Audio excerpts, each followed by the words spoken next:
relatively large warmings that occur every 3 to 7 years with sometimes catastrophic impacts on marine productivity, suppressed, and the Peruvian coastal desert, epic flooding. 3. The active ocean component of a vast Pacific basin-wide oscillation in air mass and ocean temperature known as the El Niño Southern Oscillation, ENSO. 4. The warm phase of ENSO. The cold phase is known as La Niña. And 5.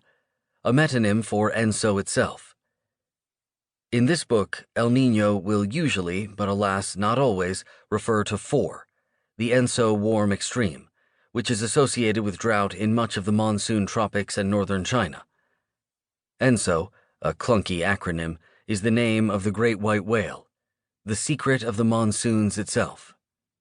Part 3 tells its story. Drought. Drought is the recurrent duel between natural rainfall variability and agriculture's hydraulic defenses. It always has a man-made dimension and is never simply a natural disaster. Any drought with a significant agricultural impact is the product of two processes operating at different temporalities. Meteorological drought is usually defined by the percentage shortfall in annual mean precipitation for a given locality or region. The definitions vary from country to country and in relationship to socially defined normal conditions. The present-day India Meteorological Department, for example, defines a 60% or greater deficiency in local mean rainfall as severe drought, roughly equivalent to monsoon failure. Yet what is critical from an agricultural standpoint is less the total amount of rainfall than its distribution relative to annual cycles.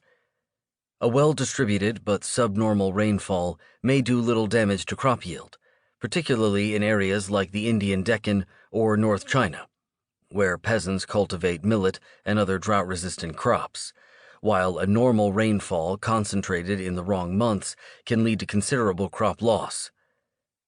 Historically, agricultural societies in areas of high rainfall variability were usually well adapted to cope with severe single-year rain deficits. Most, however, required massive inter-regional aid to survive 2 monsoon failures in a row. The impact of deficient rainfall on food production, moreover, depends on how much stored water is available, whether it can be distributed to plots in a timely fashion, and, where water is a commodity, whether cultivators can afford to purchase it. Hydrological drought occurs when both natural, streams, lakes, and aquifers, and artificial, reservoirs, wells, and canals, water storage systems, lack accessible supplies to save crops. It should be remembered, of course, that local water supply is often independent of local climate. The most advantageous situation occurs in regions like the Indo-Gangetic Plain of northern India, where snow-fed rivers whose watersheds largely lie outside the drought zone can be tapped for irrigation. Hydrological drought always has a social history. Artificial irrigation systems obviously depend upon sustained levels of social investment and labor upkeep, but even natural water storage capacity can be dramatically affected by human practices that lead to deforestation and soil erosion.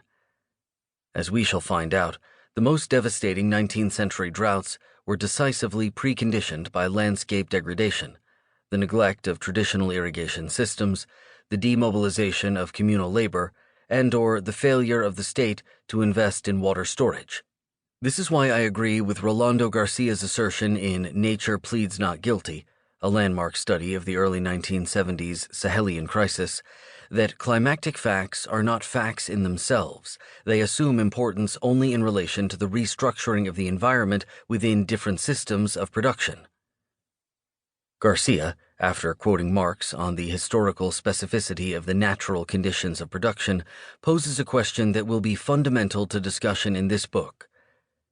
To what degree did the colonial transformation of the system of production change the way in which climatic factors could exert their influence?